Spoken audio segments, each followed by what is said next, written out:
Hi, and we are live here on Plus One EXP. For tonight, we actually are going to be focusing primarily on the chat over on YouTube and sorry, we're not going to be focusing primarily on the chat on YouTube and Twitch. If you are joining us as part of the ZiMo Discord, you're still going to want to use the workshop chat. However, because we are video-wise primarily focusing on YouTube and Twitch, I'll be monitoring those outlets also. My name is Tony Vicinda. I'm Chief Alchemist here at Plus One EXP. We do a lot of different things, but tonight's actually really not about us. We're just here to kind of help facilitate this workshop with AmandaLee Frank, who I am a huge fan of and who's going to be talking to us about getting into zine art, both from a practical level, what you can do yourself, some basic techniques on art. How to draw a skeleton might happen, I heard on Twitter, and then, but also talk a little bit about some of the ins and outs of talking to artists about things too, based on any of your questions. If you have those questions, go use the chat over in the workshop chat to drop them, or I'll keep an eye on things. But with that said, before we dive into that, because Amanda is graciously giving some time, I would love for people to be able to know a little bit about Crush Depth Apparition, and I want to know about Crush Depth Apparition because I want to be able to support it, which is your upcoming zine. Tell us a little bit about it. So it's, well, I've been working in the sort of bad boats area of zine making for like the past 2 zine quests, and I'm really excited to announce that this is going to be number 3, and it's about a haunted submarine. Excellent. So we've got garbage barges, vampire cruises, haunted submarines. I'm very excited for it. I can't wait. With that said, I'm going to disappear into the background. I'll still be here. You'll still be able to talk to me, ask me for things. I'll be able to pull questions out for you. So just let me know what you need. But nobody else is going to be able to see me now. I'm going to disappear into the ether other than you. And so, but if you need anything, let me know. If you want me to bring forward questions, just ask me what people are talking about, and I'll hop in from time to time as you need me. Does that work? Perfect. All right. Thanks, y'all. Yeah, it's just one question is, are you sharing my other screen at the moment? They can see you and your other screen now, yes. Sweet. All right. So yeah, hi everybody who's watching. Thank you for coming around. I'm going to do just a little bit of art demo, and I'm going to talk more about the kind of like what goes into commissioning an artist for work for your zine and the kind of work I do. I have a big list of questions to cover, and totally like jump in and type something up if you want clarification on anything. So to begin with, you over on the part of the screen where you can see a computer program, that is Clip Studio Paint. And if you are interested in like getting started doing a little bit of digital art, you can get a 3-month trial version for free, which is a long time, totally long enough for Zine Quest. And it's also like the best digital art program that there is. It's extremely good. Clip Studio Paint. It's way better than Photoshop, much cheaper. It goes on sale like 4 or 5 times a year for like $25, and it's a one-time purchase. So I just switched over to it like a year ago, and I'm kicking myself that I didn't do it earlier. It's very good. So this is the one that I use most often. I do a like kind of half analog, half digital process. I couldn't get it together to set up a screen to watch the analog drawing tonight, sorry. So I'm just gonna draw some digital stuff for you and kind of like walk you through some of the things you might run into if you try to use a digital program for the first time to do some like collage or some drawing of your own, or just to like, interact with a digital piece of work that an artist might send you later on. So one of the things that you've got to figure out first when you're working on some art is the size. So I've got, I don't know if you can see this because it came up in a sub-screen, but I've made a little piece of paper here that is an A5 size, which is your standard zine size of a piece of paper folded in half. everything's going to basically be about that size for Zine Quest, so that's easy. One of the questions I got was, what is helpful to know as an artist when you're getting started on work for like a commission or for a zine or whatever? And the main thing I need to know that people don't always put into their art request is like the exact size they want. And I really want to have the exact size. Like I want to have like how many inches by how many inches, or if it's an A5 or an A4 or whatever. That's super helpful for me right out of the bat. I got an interesting question from someone who asked if you need to have the whole layout set up before you start asking for the art. And you don't, and almost nobody ever does, because usually the layout person puts the art into the zine. So I like hardly ever get to work that way, although it's really nice when you do. Generally, you just have to kind of guess what you're going to need. You need like a cover, you need a back cover, you want a couple of pieces of spot art, you want like a full page drawing of this image or that image. So to cover a little bit of vocabulary, you might ask for like a full bleed cover, which would be like, I'm going to cover up the entire surface of the piece of paper, and it's going to be in full color, and there's no border on it. It just goes all the way to the edges. You might also ask for spot art, and spot art is just a little drawing that's got no border. It's has no background generally. It's just like a little picture of a sword or a little picture of a skeleton, or something that like could go anywhere in the zine. Those are really useful to have when you're doing the layout, because sometimes in the course of the layout you run into a problem where you have like just some empty space sitting in on your page that you want to have something to put in there. And if you have, you know, like 4 or 5 pieces of spot art, then you just put them in wherever they fit, and it looks really good. So those would be the first steps. Spot art's generally really cheap. So if I was doing like a spot art commission for someone and it was just like a black and white piece of art, that would be like $30 to $50. The like full color, full page illustration is going to be the most expensive thing that you would get from an artist. Okay, so I'm going to start drawing something on my like little digital piece of paper here. It might be a little laggy because I'm also recording at the same time and the software is not working great. I'm picking up a pale color of ink to do an underdrawing. So some of the things about the Clip Studio Paint layout here, which is pretty similar to the way Photoshop works, is that you have a bunch of different things you can do. You have an area where you can make more layers. So you can draw something on one layer. Down here, I just draw like skull shape. He's got like a bit of a rib cage. Something very, very loose to kind of get the basic body shapes together before I start thinking about what the more of the form is. And then I can draw on top of that on a second layer with a different color. I mean, that's very final product level for me. Like what you've got right there, that's where I get to. Kayana wants to know, while you're working, what's the biggest picture size you've ever worked with or on? Like, what's the largest size anyone's ever asked for from you? So I think the largest thing I've done was something I did for the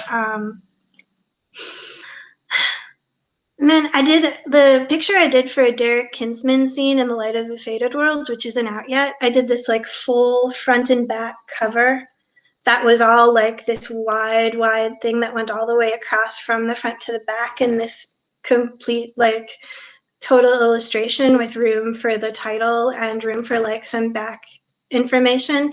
And I drew the whole thing with like pen and paper. And I had to tape 2 pieces of Bristol board together to like actually get the detail level I wanted. So it was extremely big. It's always better to work bigger. You always can size down, but you can't size up. So like when I made this little piece of paper here, I did it at a 600 DPI, which is what I generally work at. It's more than you need for printing. Like printing is usually 300 DPI. So what I would do is I would get that far, I would finish it, and then I would size it down after I'm done doing all of the work and make any changes.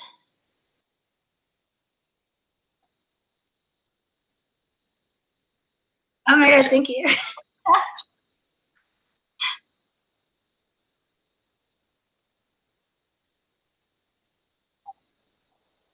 Mhm.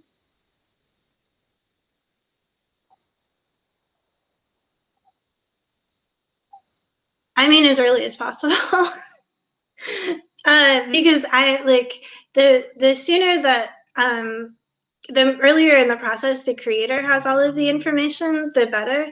Like stuff like bleed and print specifications for you don't need to be I feel like for a zine, one of the things I want to emphasize about this is that while it is good to like know the best practices and be as like technical as possible, I think one of the really good things about zines is that it's a low barrier of entry for people who have never done this before.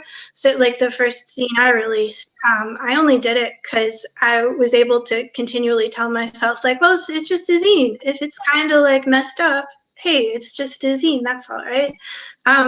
Like I did my own layout and I don't know how to lay out stuff and it's pretty janky, but I worked really hard on it and I learned a lot and people liked it. And so I want to like emphasize a lot, like if you're not sure about approaching an artist, if you're scared you're going to get something wrong, like just it's fine, it's really really fine, and you'll get you'll get better at it next time. And I like as an artist, I like working in the kind of I don't know. I like working with other independent artists. I like working with people who aren't like totally corporate and don't have maybe all of the vocabulary down, but are super enthusiastic and like cool.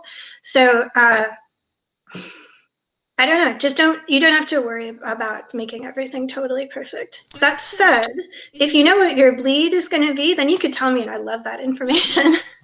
The more information I have, the better.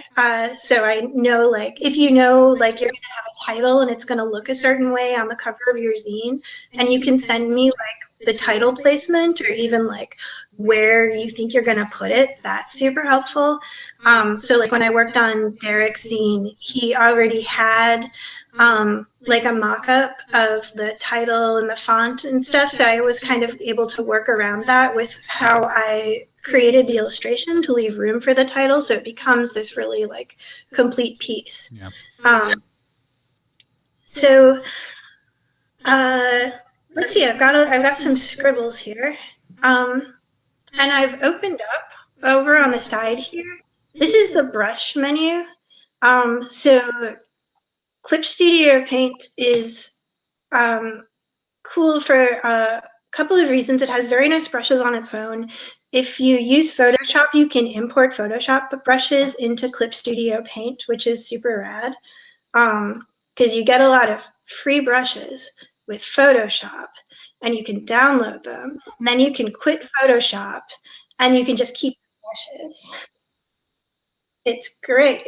So I have all of these like awesome brushes.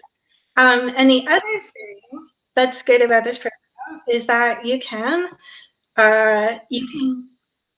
really adjust a lot of the details of how the brushes work. So you can adjust like how the stabilization, which is something that keeps your lines from being very very jittery, and makes them more smooth.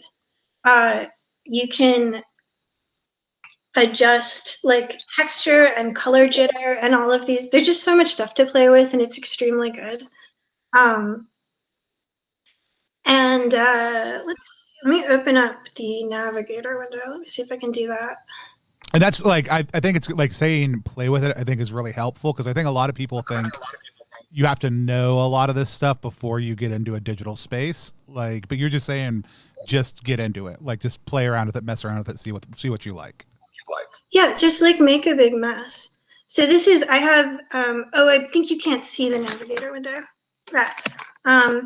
You can, is a like double pop-up. You can flip your image really easily. You can do all kinds of very nice things. And there's a ton of tutorials on YouTube for, going to turn down the layer brightness, layer below. This is very awkward for me because I've got this big lag on my on my pencil that I don't usually have. So sorry if this looks like super janky. So one of the things that I would like to say about drawing is that, let's see, no one really knows exactly what a skeleton looks like. This is great for drawing like dinosaur bones or I want a bigger brush size. Bones of anything, basically. If you have a confident line, if you can draw like a skeleton like you really mean it, then it doesn't have to be accurate. That's the best. That's the best thing I've ever heard about drawing a skeleton. Just draw it like you mean it. Derek wants to know what kind of tablet you are using, and if you have a preferred tablet type or style. Yeah. So I'm currently right now I'm using I got this it's Huion is the brand. It's spelled Huion. And it's like one of the cheaper, less fancy ones that you can get.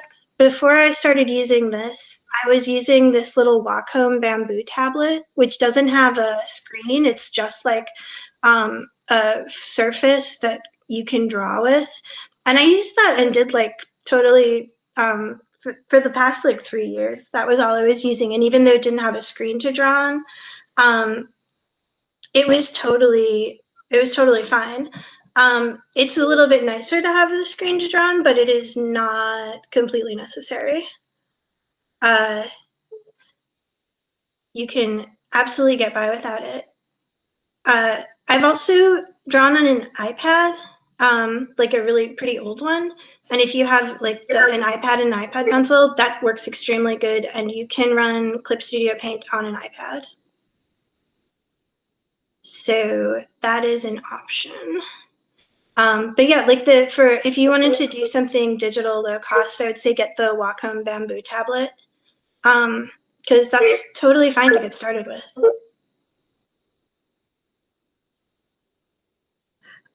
So here's something else that is pretty great about Clip Studio Paint.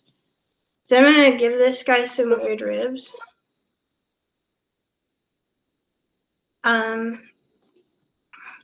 And this is the part of this program that really like is extremely better than Photoshop.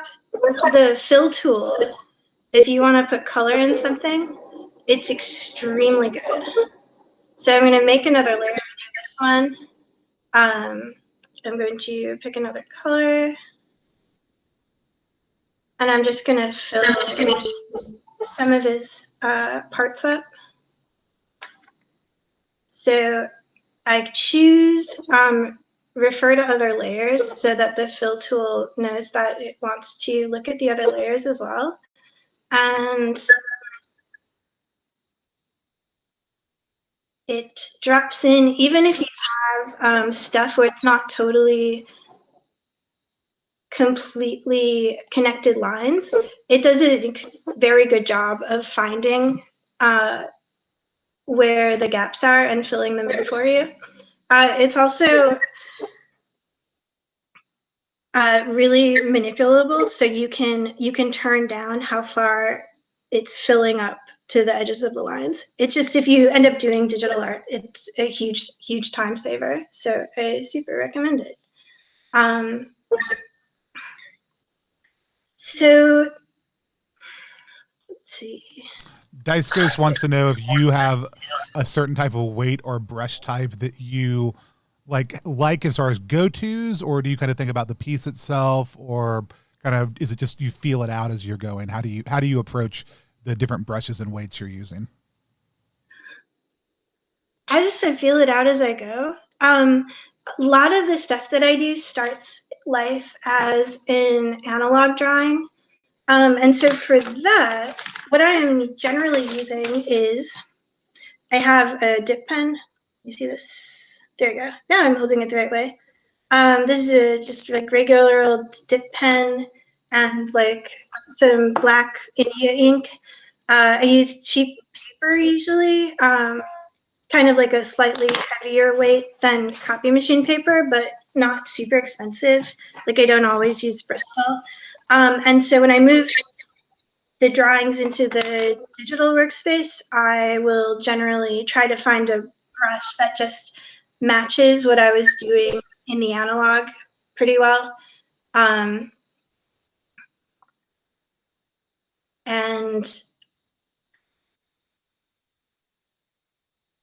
there's this Kyle's ink box, Fountain of Youths. I use this one all the time because it just seems to kind of look, when it's big, a lot like the pen drawing that it just kind of matches the way that my pen strokes look. It's a little messy around the edges.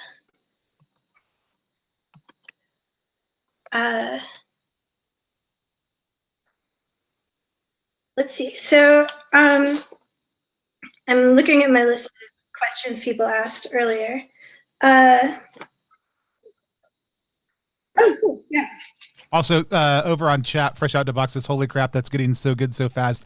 And we're interrupting you every 5 minutes, and you're having to pay attention to 3 things at the same time. So, oh my gosh, thank you. Because you know what, this is I've never like tried to talk while I'm also drawing before, and it's kind of hard. There was like I don't know what I'm doing. Yeah. So Derek had a question about art direction. So when doing commissions, do you prefer to be able to run with ideas or be art directed? How much of a blend between freeform and hovering art director / TTRPG creator do you like? It's either way is fine. It can be really great if someone is like, if I've worked with someone before and they're just like, I like whatever you do whatever you want. Here's my game. Like, just like go to town. That's pretty great. If it's someone that like I haven't worked with before, it can actually kind of be a little helpful to get more guidance from them, because I don't know, they might like have something in mind. And it's better to know than not to know, especially if I haven't worked with them before.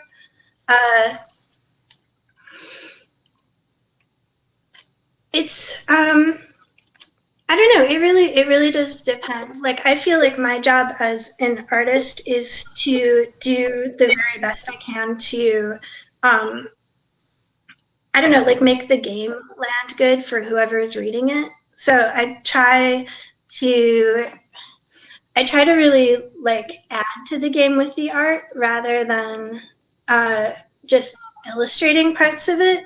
I always love to read through the text if possible, so that I'm not like getting details wrong, because I love to put in a lot of little details. And I think that's great. Yeah, I think a big part of it's also like it's I think what you Chris, it's relational and conversational a lot of the time. Like, the more of someone's art I've seen, the more I'm capable of referencing their work also too, or being like, I love what you did here, or I really like that. or providing samples. But usually for me, it's like, here are the 3 ideas I have. I don't care which one it is. And if you come up with something cooler based on any of these, 100%, like, you know, what should we go? And that's usually after we've kind of spent a little bit more refinement on like 1 or 2 original pieces to make sure we're in the right direction. But then after that, it's easy to be like, yeah, go, like you figured out what we're doing. Let's, go.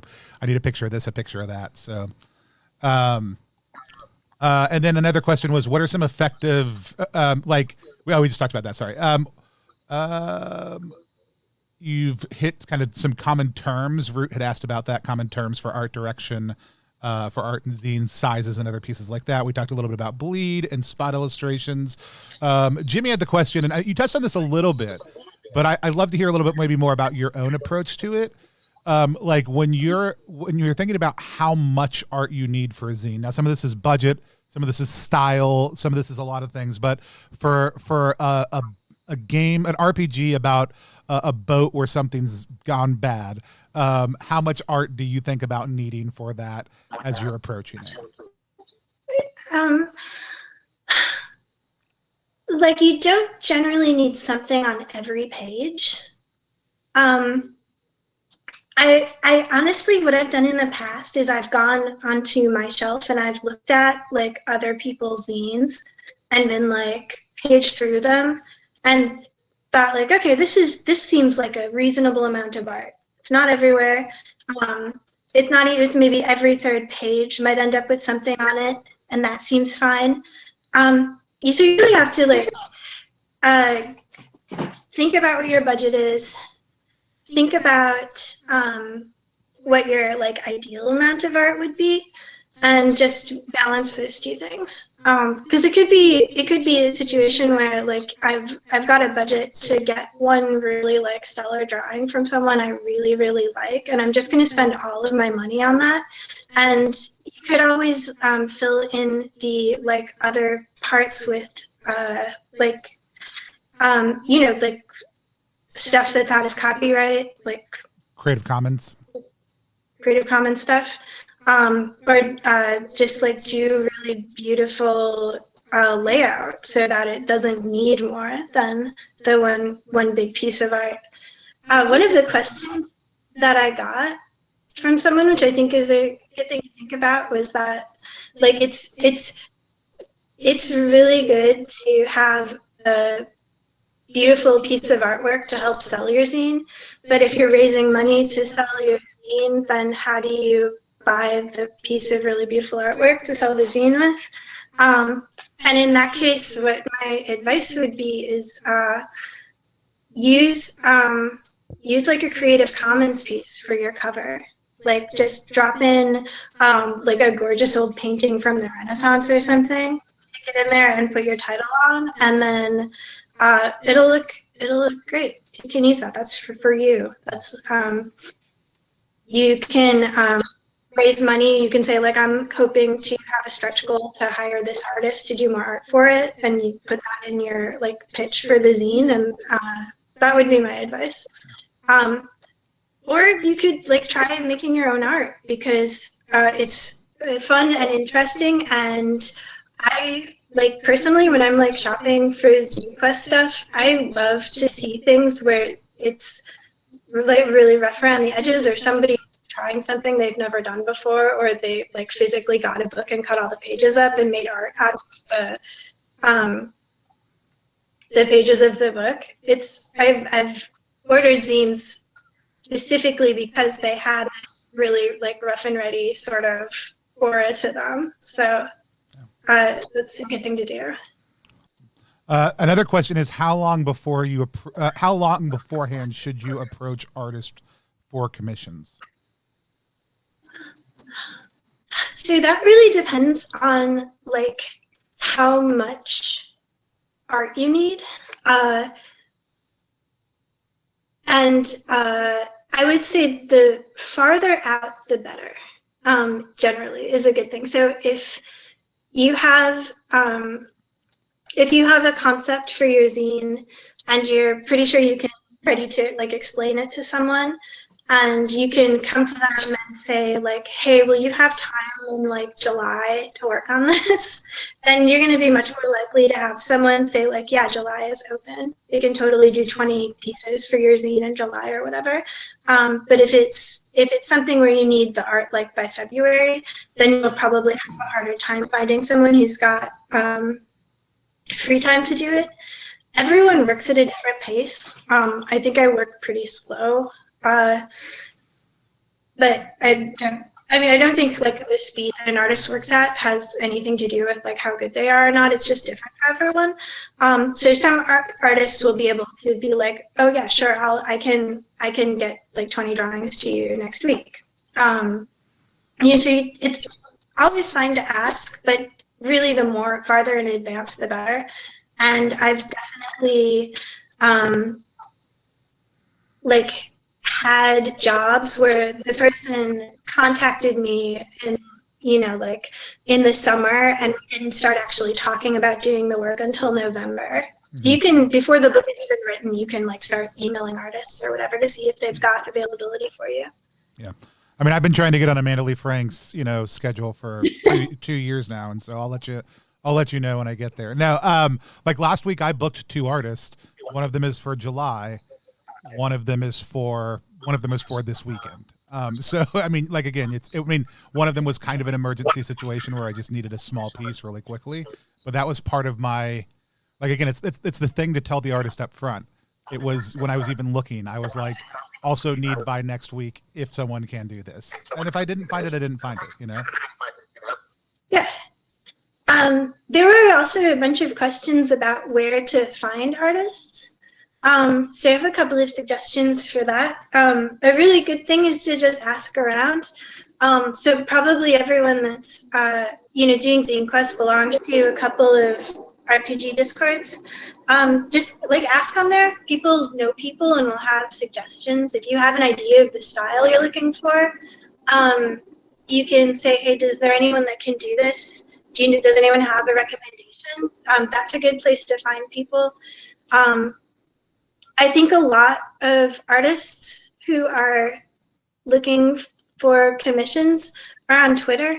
That's honestly I get a lot of work through Twitter. So I spend a fair amount of time there. And if somebody who has interesting work posts a tweet where they're like, hey, I'm looking for an artist for this game. This is what it's like. Please share.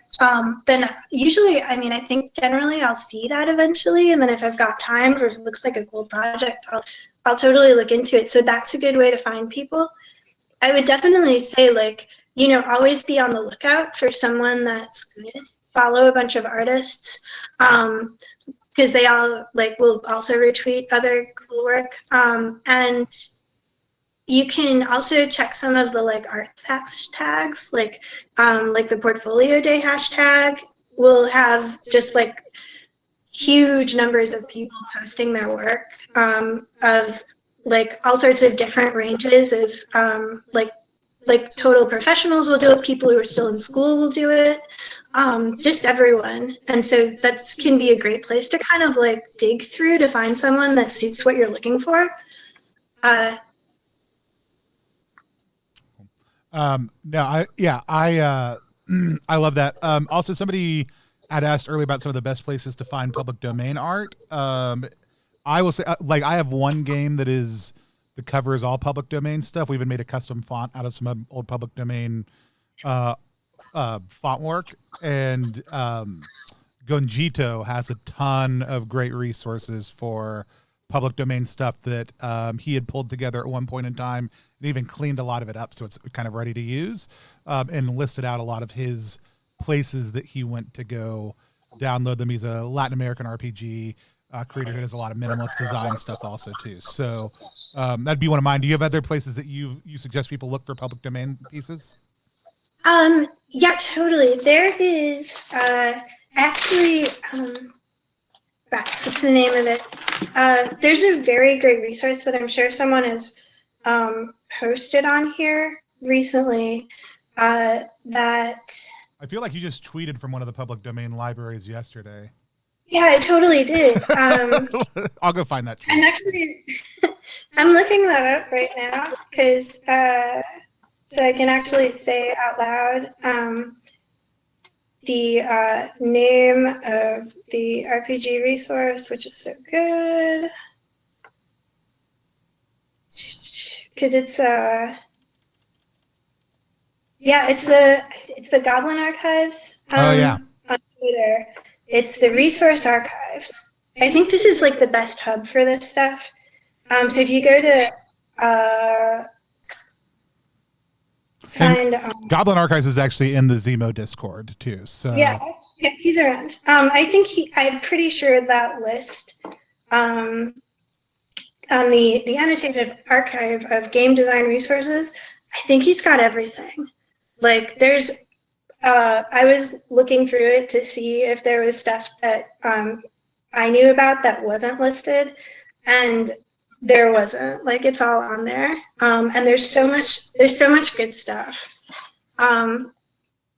Actually, one of the things I'm going to open up another image so I can kind of do a little bit of collaging with this guy, and talk about how to do that digitally.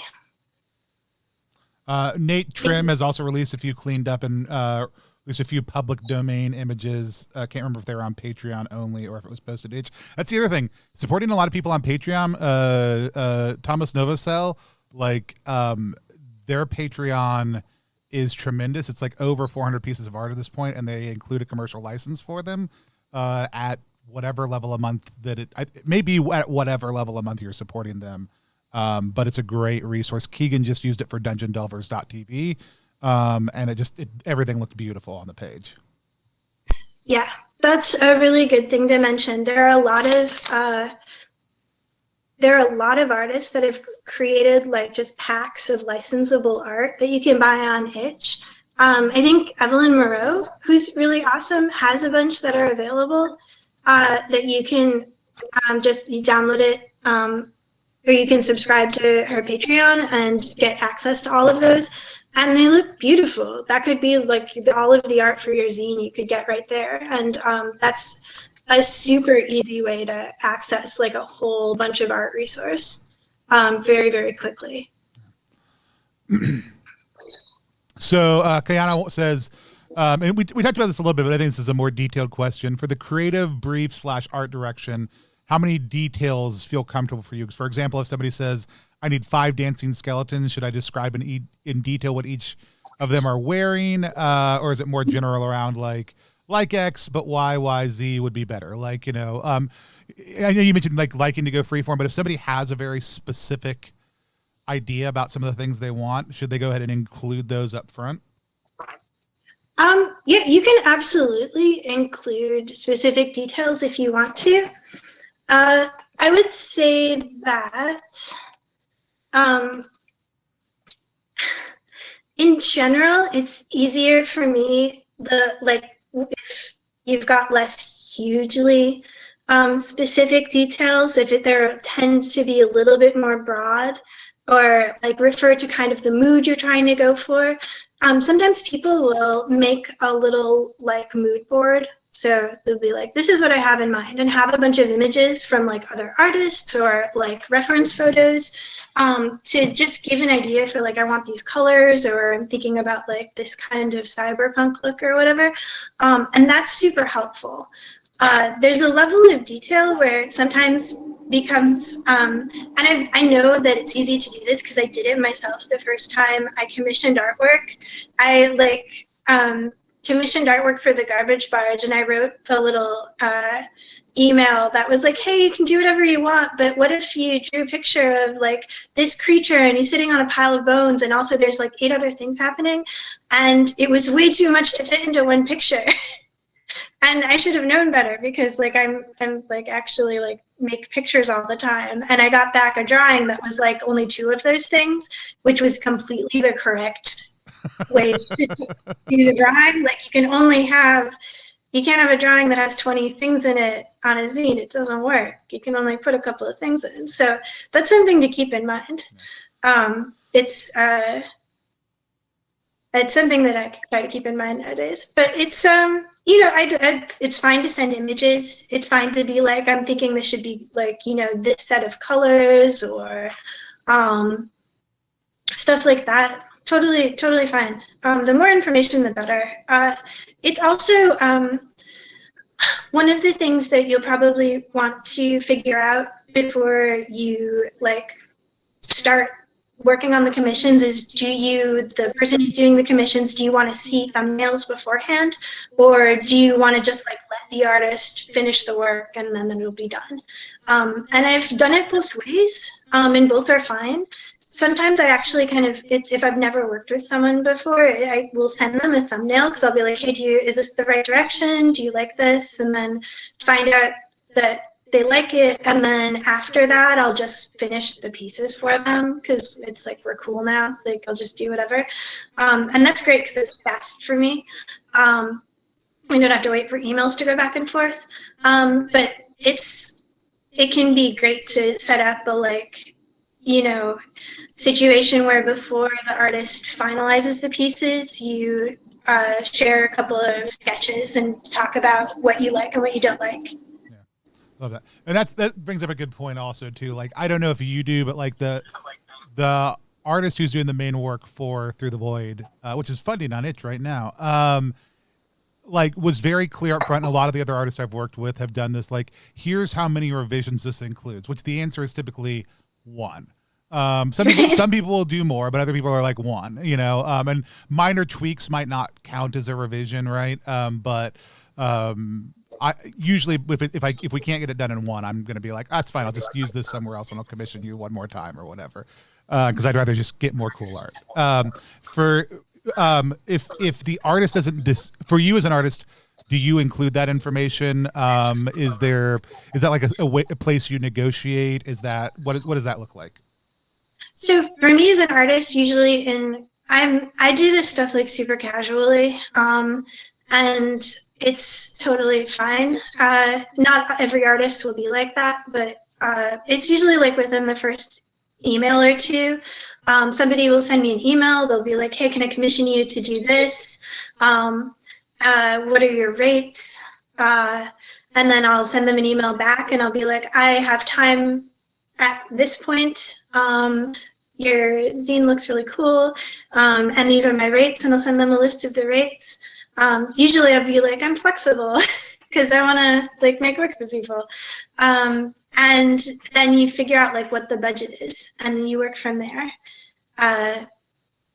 So before working, we hammer those things out. I don't do contracts. I probably should, but I also haven't really needed to. So I do a lot of work with people who haven't ever commissioned an artist before, so it's kind of casual, and I'm personally fine with that right now. I think if I was working with a really big company, or if I was doing a huge project rather than a handful of drawings, I would be more careful about it, but it's been fine just having the emails back and forth to establish what we want to do. It's totally fine. Yeah, whenever somebody ever asked me to sign a contract because it's their normal standard thing to do, as somebody who's booking somebody, I'm happy to do it if they have one. If they want me to go out and get one, what I'll usually propose is a memorandum of understanding, which is the precursor of a contract of, here's the clear outline of the things you can expect from me and the things I can expect from you listed very, very clearly. Because usually that's what most people are looking for in a contract, is that clear understanding. And I'm not a lawyer, so if you're a lawyer and you're listening, you're like, that's a shitty thing to do, please tell us that. But that's typically my thing, is I just want to make sure we're all clear and on the same page. Because if somebody is the kind of person who I'm in the future, I need to sign a contract with this person internally, and also in the future, I'm not going to work with this person. There's no contract that makes me want to work with somebody who's going to violate something, and anything they put in front of me is going to be circumspect at that point in time. So. Yeah, and that's one of the things about working in a very cool and tight scene like this, is that everybody knows each other and everybody kind of talks about each other. So if there's a bad actor in the space, you tend to find out about it pretty quickly. So I don't know if that's good or bad in the long term, but it's kind of it's kind of nice. Like I feel like you can basically trust everyone that I work with, which is, I don't know, it's good. It means less paperwork. Yeah. So Yeah. yeah. Oh, I wanted, before like we close up, I opened up this piece of art, which is, I just picked at random. It's like a WPA photograph, and I'm going to collage it onto the drawing. So one thing I can do is I can lasso a bunch of it, and I'm gonna actually do this really like abstractly and randomly. So I've cut a bunch of it. I'm gonna tell it to copy. I'm gonna come back over to my drawing. I'm going to make a layer for it.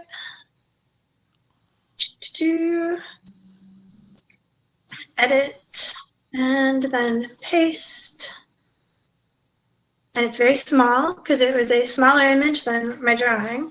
What I'm going to do next is I'm going to tell it to transform. Scale, rotate. Come on.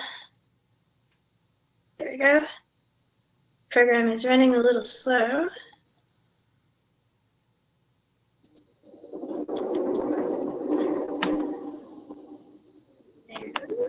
Come on. And sorry, this is like super laggy. That is fine. That's okay. There we go. Yeah.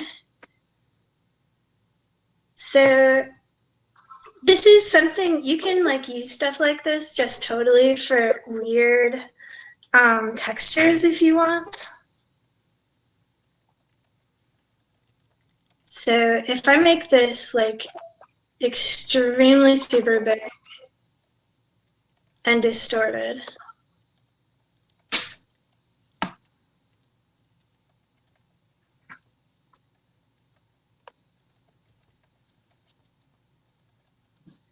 and it's going to take a very long time to process that. It's usually faster. Whilst doing that, I'm going to look at my list of. So, one of the questions. Oh, here's a question that I do want to cover. That somebody asked on Twitter. If you're buying art from somebody, if you're commissioning art from an artist, do you commission that for just one use, or do you get it forever? And I think that's a key thing to talk about if you've never commissioned an artwork before. Generally, what happens if you are buying like a work of art for your zine or your RPG book or whatever, is that you are purchasing the rights to use that piece of artwork in that one zine. So you can print it in your zine, and that's kind of it. The artist still keeps the rights to the piece. They can put it in their portfolio, they can show it on social media, they can print it in one of their own books, they could put it like on a t-shirt. And if you want to reuse it in another zine, then you would have to contact the artist and like at the very least ask it for permission to do that. And that's pretty much that's the standard. If you wanted to like have the original, then you would have to ask for it. You could say, I want to buy the like original piece from you. And then I would be like, totally sure. Because if somebody doesn't buy it from me, it just like sits in my closet taking up room. So you can absolutely do that. You just have to, it'll like cost a little bit more basically. And people were asking about like work for hire, which is something that only basically just comes up when you're dealing with like if you're an employee at like a big studio or something. That would mean that like if I make a drawing, like that drawing belongs to that studio forever and ever, and I never get to use it again. So that's really unusual if you're just commissioning art for like a single use thing. Yeah. And it's like, those things are really important. Like a couple, like I My brain does not work right now. We have a staff layout and graphic designer, Johnny, who will do artwork for us a lot of the time, though he's not an illustrator, so it's always within the graphic and design space. And he's done all the layout on all plus one projects, but a lot of the art comes from other people. And so for Johnny, anything he makes for the company, I'm also very clear, like, look, if you want to put this in your portfolio, wherever you want to put this, you can, because he works for other clients. Also, I'll bring him clients a lot of the time, and he'll work with them as full time. I want the artists I work with, whether they're graphic designers or fine artists or wherever in between, to have access to all their own work, because I just think that's fair, and that's what I would. That's as Isaac creator, I want to own my stuff, right? Yeah. How it's used and where it's used can be a big thing, and in the RPG space, it's very rarely talked about. Like usually the conversation I will have is, can we use this piece of art? Like, you know, what, and usually if it's appearing in the graphic design for your Kickstarter page, that's usually not a big deal, but it's worth saying, hey, can we use this in the graphic design and promotion of our game? If you want to put it on a shirt, it's worth asking, hey, we're going to print a shirt. Can we put it on the shirt? Like asking them what rights you're buying, which some people may be like, I don't know what you're talking about. You can use it however you want. And that's fine. A lot of people in the RPG space. If somebody asked me if they wanted to like reprint some of my work, I would totally just be like, yeah, go for it. Yeah. But it would, if somebody was like, I want to like, you know, I want you to do this work as a work for hire piece, I probably wouldn't, because that seems, I don't know, I just wouldn't. It would be weird. Yeah. And so, so just, those are good like what your licensing is, because there have been a couple of times where somebody has said, hey, like I wanted to commission something from them, and they gave me their rates, which were already pretty high, and they came from the publishing world, which is high, and their work was amazing. And I'm like, I just can't work with you on this project. It'll be a down the road. That's fine. Like I don't haggle with people. They were like, yeah. And then if you wanted the full rights, and then they gave me a rate that was 4 times that much.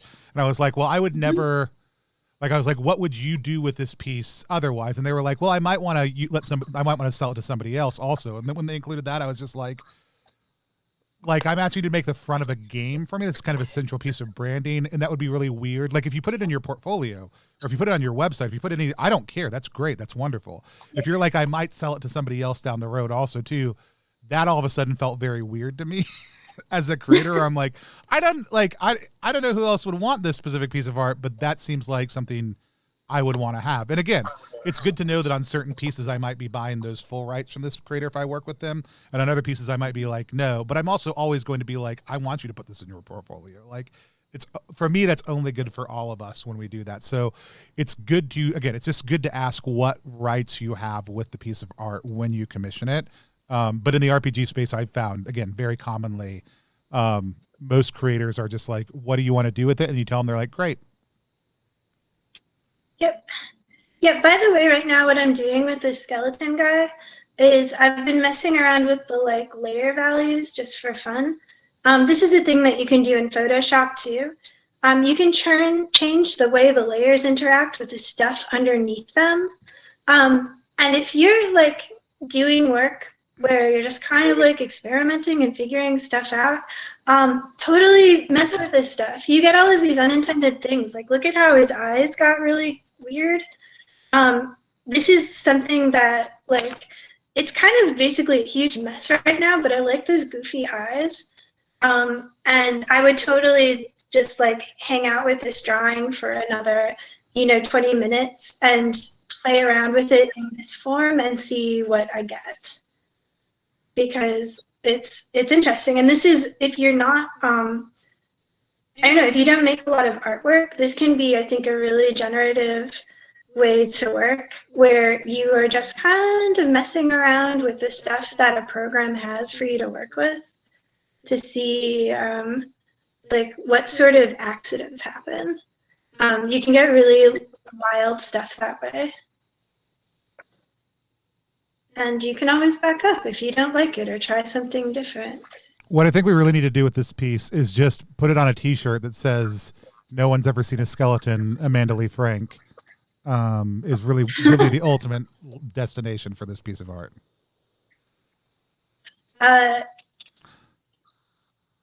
Yeah.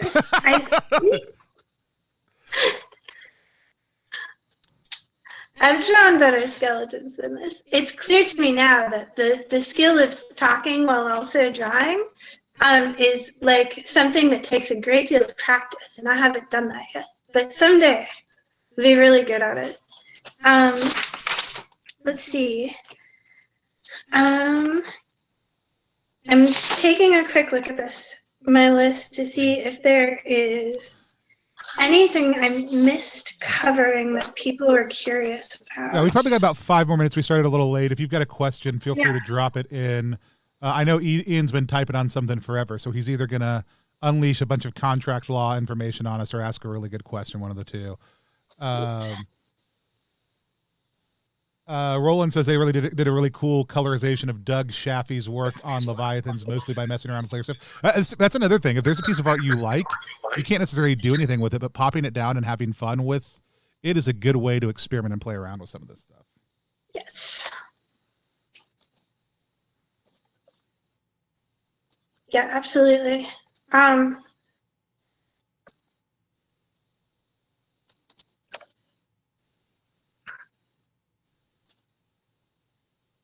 Yeah, Ian's point is just to say, yeah, you can write a formal contract in plain language.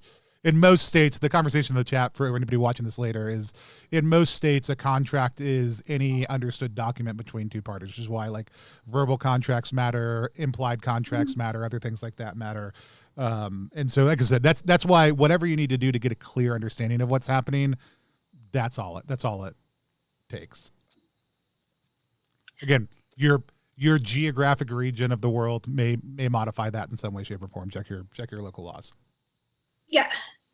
And I just don't want anyone to be intimidated about this stuff. Like, it's really nice to get all of the formalities correct, but it's also fine if you're it's fine to send an email to an artist and be like, I've never done this before.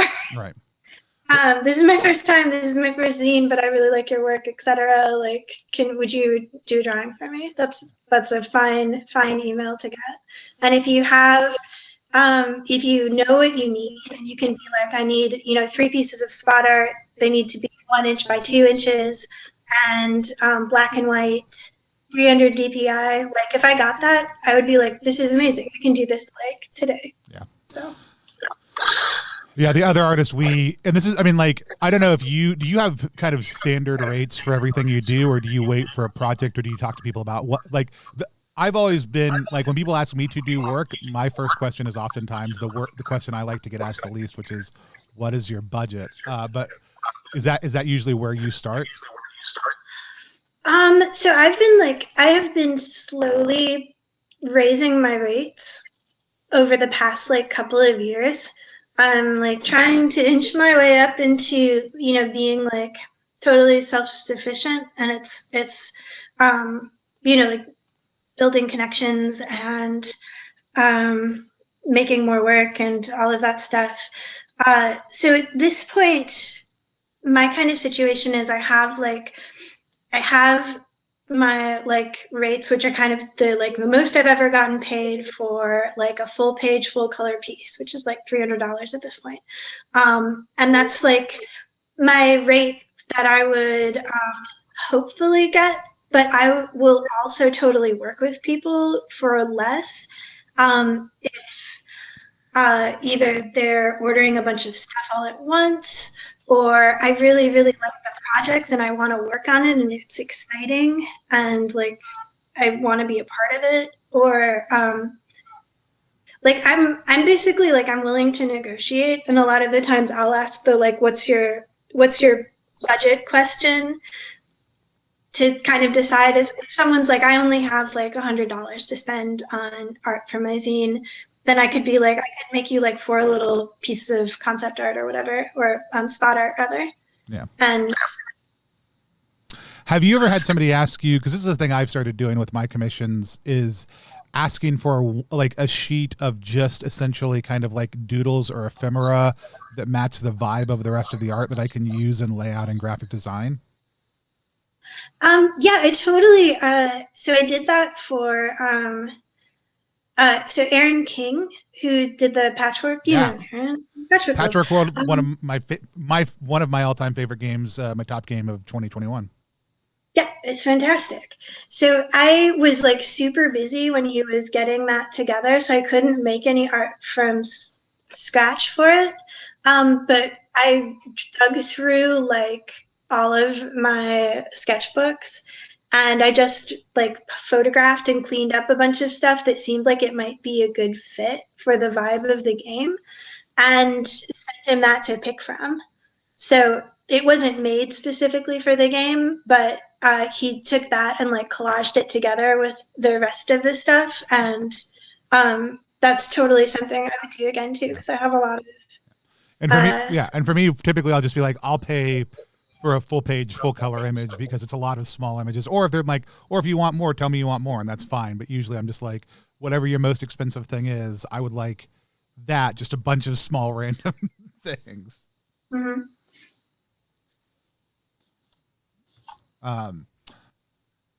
All right. It looks like questions have mostly calmed down. If anybody else has any more, we're going to keep on messing around for just a few more minutes before we hop off. And again, if you're over on YouTube, I know Donald hopped on there and joined a little late. Thanks for joining us. But yeah, if anybody else has any questions, let us know. Otherwise, I'm going to go eat birthday cake in a little bit. Happy birthday! Oh, thank you. My spouse is making the same cake I've had on my birthday pretty much every year since I was 10 years old. And that is a chocolate banana cake. So, if people want to follow your work, I know we've got a link down at the bottom to your itch. Also too, or if they want to find out more about Crush Depth Apparition, are you going to be doing that on Kickstarter? Have you decided where you're putting it yet? Or are you still in the process? I am thinking it might be going up on, John Battle's Nerves store. We might be hosting it there. Cool. Pretty sure that's where it's going to be. If you want to find out about that for sure, it'll be, of course, on the awesome ZiMo website. As soon as I've got that totally set up, I'll announce it there. Or you can, if you want to sign up, I have a mailing list. You sign up for my mailing list. I'll send you an email when it comes out. And you are you gonna be funding it there, or are y'all just printing it and people can buy it? Cool. So you're gonna be doing the same thing you're doing for Wizards of the Wastes. You're gonna be doing that over there. Perfect. I love that. I love that process. I'll just wait to get Wizards of the Waste until your project's up. Then that's great. And so yeah, he like funded like yesterday. Yeah. Totally worked. So it's super exciting. Pandion. I'm so glad to. Oh, go ahead. Oh, no, you go ahead. Pandion asked a question which we've already covered, so I was just going to call back to it. But is there a list of artwork terms, spot work, other terms you've heard tonight? So we talked about that a little bit at the beginning, but typically you're going to look at page size plus any sort of print specifications like bleed. So full page, half page, quarter page, or spot just kind of means I'm going to put this somewhere in the book when I see kind of where the art needs to go, right? Yeah. So, and if you aren't clear on the actual words, like just giving like measurements in inches or centimeters or whatever totally works too. You can be just like, I need a 1 inch by 2 inch drawing. But a piece of spot art is going to typically be something that doesn't have a background. It's just like, a black and white drawing of the sword, and it's just the sword. There's nothing else hanging out with it. So you can put it anywhere in the text and it'll just fit in there. Those are great things to have, and they are generally like that's the cheapest thing you can get from an artist because they're like small and it's easy to do something that hasn't got a background. So some artists will even put in shading sometimes, so it looks like it's on something, but it's not. It just kind of depends. But yeah, you can go back and catch all those. But yeah, I've always found just telling them the space you're trying to fill is 100% the best. I'm trying to think if there's anything else. So you're going to be doing that, and again, just to remind people, it is this is the third of your February zine series, which is all about boats where something's gone horribly wrong, right? Or bad boats, is that what you called them? Yeah, Bad Boats Trilogy. So Finally, is this going to be finally, the last one in the trilogy? yeah, this is gonna be it. No more boats after this, I promise. But this will be great because the submarine is technically the worst kind of boat because it is already sunk. And this one is gonna be more of a like less humor, more of a straight horror thing. Cool. I think it's gonna be. I'm going to work hard to make it as creepy as possible, basically. And you kind of dipped in with that with your mouth brood and a couple other projects over the course of the last year also too. You got in that. Yeah, this is going to be more of like a math brood type thing. I think, but I'm very excited about it. That's cool. Mouth brood was phenomenal. Yeah. If you go to the +1 EXP YouTube channel, you can watch us play mouth brood. I just love that session. Watching Raph like facially like be so excited while like begging you to do horrible things to his character through his actions was probably one of my favorite moments on stream. And so this is a great question. RAC Computing wants to know, is there anything special to know about commissioning maps or diagrams? Because you did some map and hex work for Mouth Brood. But if somebody wants to commission maps or diagrams or is thinking about maps or diagrams, what are some other things that they may want to take into account? I mean, I've only done maps for myself. I haven't really done maps for other people yet. So, I mean, it's easy for me to do my own maps because I know what I need already. I mean, you would need to submit something to the artist so they know what they're like mapping. This is something I don't know because I don't know if in most typical cases if the artist designs the map or if the like writer designs the map. I guess both things could happen. So as somebody who's doing dungeon work, and the thing I commissioned this weekend was a map. Like I needed a map for a dungeon that somebody is going to run on Wednesday, so I needed to get it done. I mean, like they're doing an actual play, so I just needed to have something to be able to give them as a tool. I had already written down, it was strikingly very similar in the conversation. As far as I was very much like, hey, what do you need from me to make sure that you can draw the map in a way that you think will satisfy us both? Because this is somebody who draws maps. That's their thing. That's their stick. So they should theoretically know this. By the way, their name is Roger. They're at Anthwork on Twitter. I just tweeted them out earlier today. If you want to go find some of the stuff, they did a phenomenal job. And they're like, I can either go nuts and you just tell me the number of kind of general rooms and space you want me to fill up. Or if you know kind of what you want, you can. Or if you have it fully keyed already and you just want me to fill it in, I can do that. Like they were very open to whatever. So I was like, I know the rooms I want, but I don't care how they're connected to each other. I don't care where the hallways are at. Some of that'll make a little bit more sense one way or other, except for these two pieces. One, there's this thing in the middle that this entire thing was built around. And two, there's an airlock. It's a space dungeon. There's an airlock that's one of the primary ways of getting in, and that's kind of how they're going to approach things typically. And they were like, great, that's perfect. And then I given them the list of all the different rooms I had written down already. And they sent me back a really great map. And that was 3 days later, but that was, again, the timeline we had agreed upon. Usually more lead time is good. So I would say for maps, it's very similar to what we've talked about also, except that you need to know kind of the answer to those questions. If the map is already keyed, you need to be able to give them that key. If there are certain beats in the dungeon crawl, you want to make sure you give them that. If there's certain features that you want to have on there, there's a couple of things. And I feel like it's okay to be a little bit more specific. I don't know. Specific with maps than potentially with other types of art, because there's a precision reality that you're usually trying to build in there, unless it's just general world building. Does that make sense? Yeah, and I totally agree. Like if somebody wanted me to do a map for them, I would definitely be like, okay, I need the map key. Like I need to know what you want to have in this so that I leave enough room for it, or I can put in the details of like what's going to be there, that sort of thing. Great tip from Ian Usum, who's had to commission a bunch of maps over the last little bit for an amazing project that's up on Kickstarter right now. Hull Breach. for maps in particular, they find it useful to draw a terrible reference image in MS Paint to show the structure, which I will thumbnail my maps a whole lot. And the person doing the mapping did a thumbnail before they did any inking or anything else that they sent back to me in the exact same way, even though I didn't ask for it. They just wanted to make sure. Kiana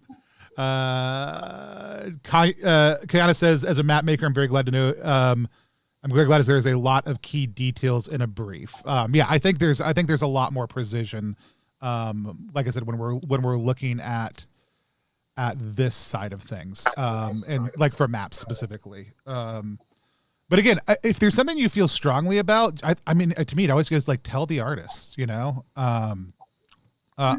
So I've dropped a couple links in the chat over on the ZiMo Discord. By the way, if you're watching this at some point, you're not a member of the ZiMo Discord, but thinking about joining in, that's not what I meant to just drop in the chat again. But I mean, go sign up for Amanda's newsletter for sure. Holy crap! Why won't you copy and paste? Copy. But you should go join the Discord if you haven't yet. I'm going to drop a link over to. Oh, it's because, it has updated the. There we go. Control. I see what the issue was. There's a link to the Nerves web store where they have, in 2 days, funded their Wizards of the Waste print project. It's where Amanda is thinking about dropping Crush Depth Apparition also too. So get over there and hop on that Nerves mailing list in addition to Amanda's as well, to go check it out. I highly encourage you, if you enjoyed this, to potentially consider Amanda for future commissions, and email her early so that she can kind of get on that timetable and timeline, because I know that she's somebody that a lot of people want to work with and who love her style, and that she has her own projects going also too. Amanda, anything else you want to share with people before we're done today? No, I think that's really good. Feel free to, like, I don't know, send me a note or whatever if you have questions that haven't been answered here. I'm happy to answer it. Like, message me on Discord or whatever. Yeah, and I just, like, good luck with your zines, everyone. I'm so happy that we're doing Zine Month. It was really, like, it's really great. It's so cool. I love being a part of it, and I don't know, just very, like, makes me feel a sense of togetherness with a bunch of people I don't know, and it's extremely good. So thanks for having me. I can usually draw a better skeleton than this, but it's hard to draw a skeleton and talk at the same time. So. I think it's a great job. It's better than I would have done. No, one of the things I'm loving about ZiMo specifically compared to Zine Quest,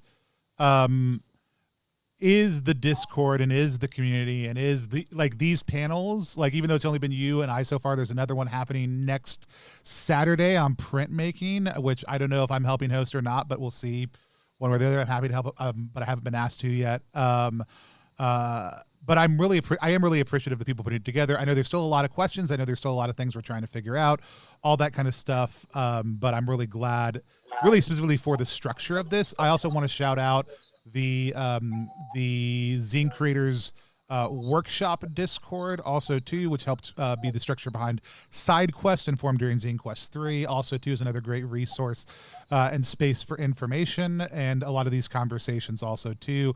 So please, if you have not found a community that you have really connected with yet, or don't know if you can ask your questions, feel free to. And I think, like, I did this at the end of mine, but I don't speak. Oh, no one can see me right now. Hold on, this is awkward because it's my voice and your face, and that makes you more accountable than me in some ways. Hold on.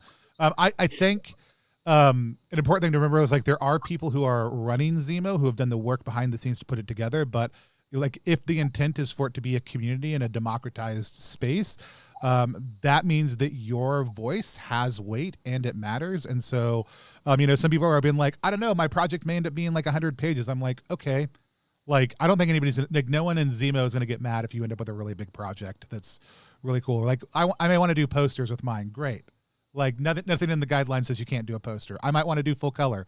Great. Nothing in the guide. Like there's not the same kind of restrictiveness or weird impulses in a lot of the ones. So just feel free. Like if you need something, if there's a panel you're looking for, if you have questions, ask. Feel free to tag moderators. Tag me. Ian, who's hopped in tonight, is a wealth of information. Has done a great job of aggregating things. We mentioned Goblin Archives earlier.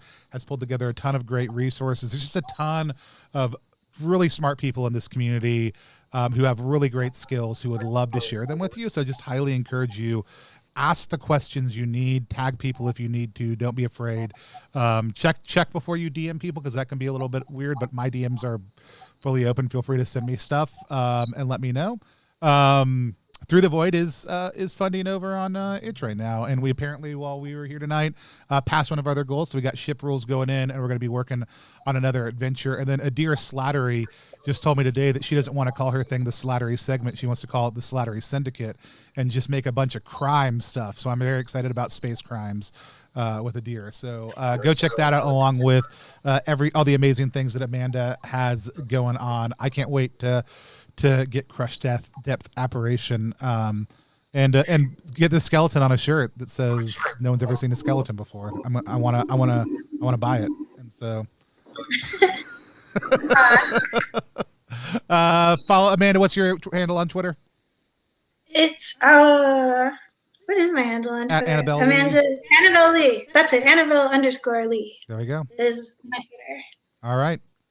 We will see folks in the Discord, I guess. Bye, guys. Yeah. Thank you so much.